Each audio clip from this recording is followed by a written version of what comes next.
राजगुरु माँ, आज का विषय है कि आप किस प्रकार से अपने जीवन को बदल सकते हैं।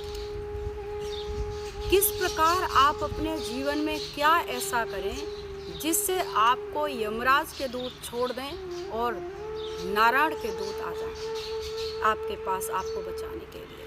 क्या है ऐसा खास, वो आप इस पूरे कथा में सुनेंगे। इसलिए इस वीडियो को पूरा देखें और पूरा देखने पर आपको पूर्ण फल की प्राप्ति भी होगी और ये पता चल जाएगा कि कैसे हम यमराज से छुटकारा पा सकते हैं और नारायण के दर्शन कर सकते हैं। आइए चलते हैं इस कथा की ओर। आप सब जानते हैं पंडित अजामिल का नाम।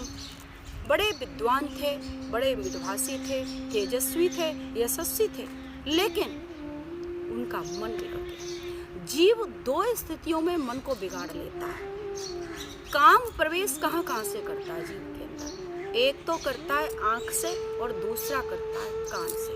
अगर हम कानों से गंदा संगीत सुनते हैं, कुसंग में बैठ जाते हैं, गंदी गंदी बातें सुनते हैं, तो भी हमारा मन बिगड़ता है।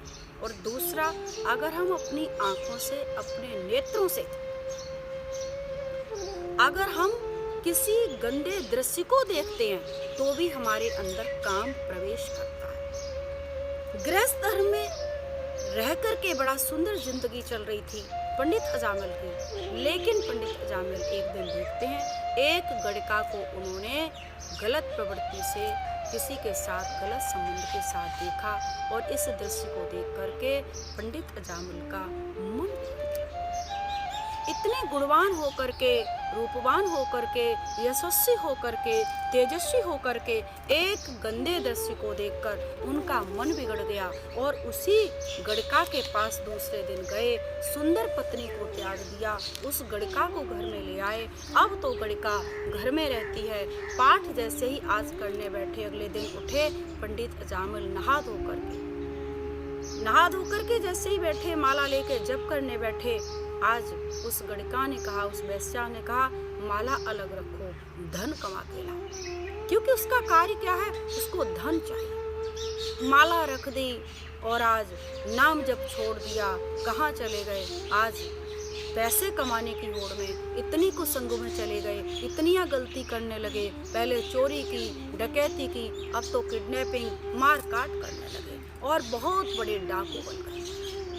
एक दिन अयोध्या से घूमते घूमते श्रीधाम वृंदावन के लिए कुछ संतों की विरक्त मंडली जा रही थी।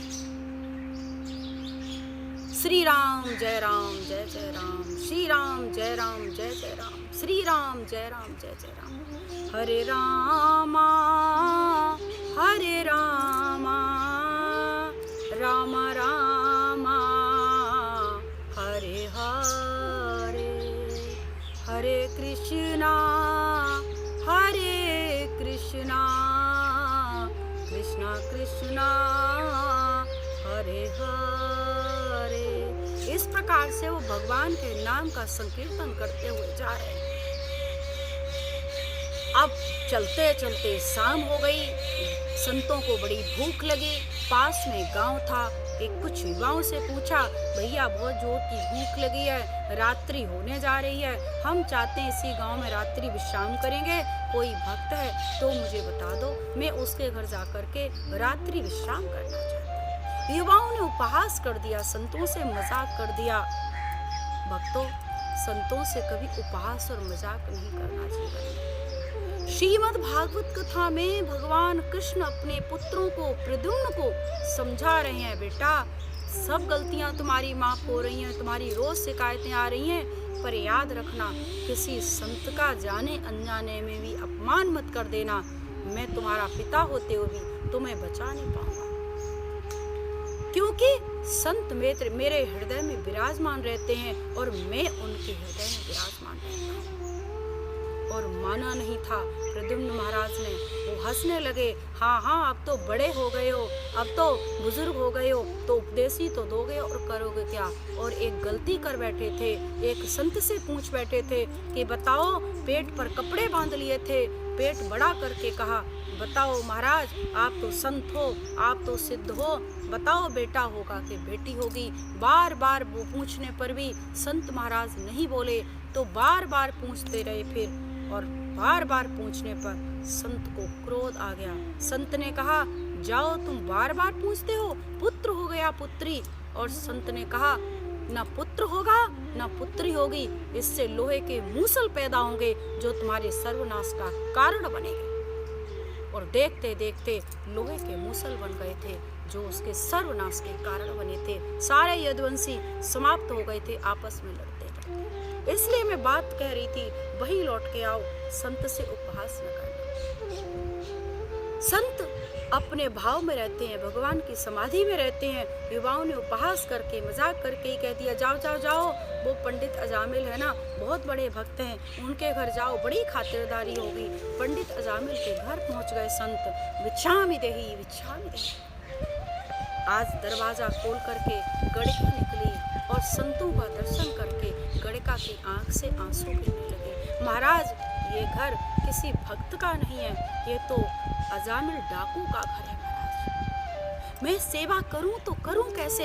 मैंने भी बचपन में सुनी थी, ये जो वैश्या गणिका बनती है ना, इनका भी कोई कारण बन जाता है, किसी कारण बस ऐसा हो गया उनके साथ, नहीं तो ये भी बड़ी सतीत्व वाली है। महाराज, मेरे घर में बचपन में संस्कार दिए जाते थे कि कोई भी इस घर पर संत आए तो तुम भूखा मत जाने देना, खाली हाथ मत जाने देना। आज मैं दूं आपको तो दूं क्या, आप भिक्षा मांग रहे हैं, ये घर भक्तों का नहीं, ये तो डाकू का है। संत चलने लगे तो फिर पीछे से गणिका ने कहा, महाराज, मैंने ये भी सुना है कि मैं आपको सूखा सामान दे दूं, वो अशुद्ध नहीं होता है, आप उस दुकान से सामान ले लो, उसकी पेमेंट हम कर देंगे। आप ऐसा करो, प्रसाद पाओ और सामने जगह है, ये बड़का पेड़ है, यहाँ पर आप आराम से विश्राम करो, रात पर प्रसाद खुद पाओ और पा करके सो जाओ, सुबह आराम से आप जाना।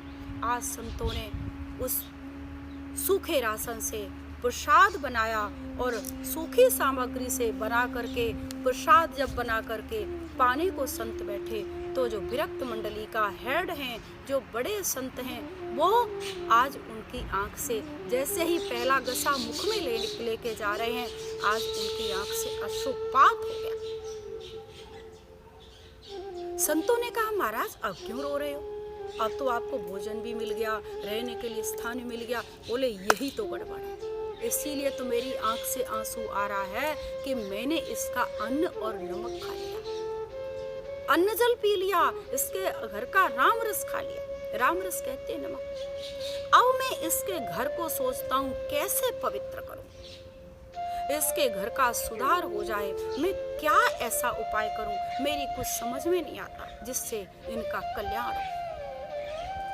और ये सोचते सोचते ही मेरी आंख से अश्रुपात हो रहा है। बहुत सोचा तो विचार आया, अगर मैं इसको कहूँ कि आपके पंडित अजामिल आए तो माला जप करवाना, राम राम करवाना, तो इतना बड़ा वो डाकू है, ये काम नहीं करेगा, मैं क्या उपाय करूँ?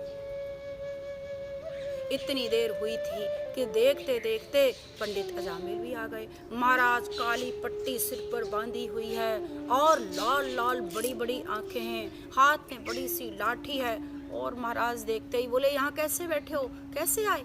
संत ने कहा, महाराज, हम तो आपके घर से प्रसाद पाया है, सामग्री ली है, भोजन स्वयं बनाया है और स्वयं पाया है। और ऐसा करो, प्रसाद पाने के बाद हमारे संतों में एक परंपरा है कि अब आप दक्षिणा दो। अजामिल कहता है, महात्माओं, सीधे सीधे जाओगे आप, तुम्हें दिखाई नहीं देता, मेरा नाम डाकू है, मैं कोई भक्त नहीं हूँ जो तुम्हारी सेवा करूंगा। अरे, तुम्हें ये भोजन मिल गया, यही बहुत है, तुम दक्षिणा की बात और कर रहे हो, सीधे सीधे भाग लो यहाँ से। इतनी आवाज सुनते ही पत्नी गणिका आ गई। गणिका ने कहा, अरे इन्हें क्यों डांट रहे हो? डांटिए मत इनको, अरे मैंने ही तो इन्हें सामग्री सूखी दी है, मैंने ही तो इन्हें ठहराया है। और एक बात बताऊं, ऐसे कामी लोग अपनी इस तरह की पत्नियों से बहुत जल्दी डरते हैं। ठीक है, तुमने कहा है तो मैं इन्हें डांटता नहीं। संत महात्मा बोले, अरे अजामिल, दक्षिणा तो दे दे, तेरे घर का प्रसाद पाया, दांत पिसाई तो दे दे। मैं क्या दांत पिसाई दूं? कहा, एक वायदा कर दे, तेरे घर जो संतान होगी उसका नाम नारायण रख लेना, सोचने लगा। पंडित अजामिल कहते हैं कि अरे इसमें कौन सी नई बात है, लोग पहले ऐसे ही नाम रखते थे, सीताराम, राधे श्याम, घनश्याम, गोविंद, गोपाल।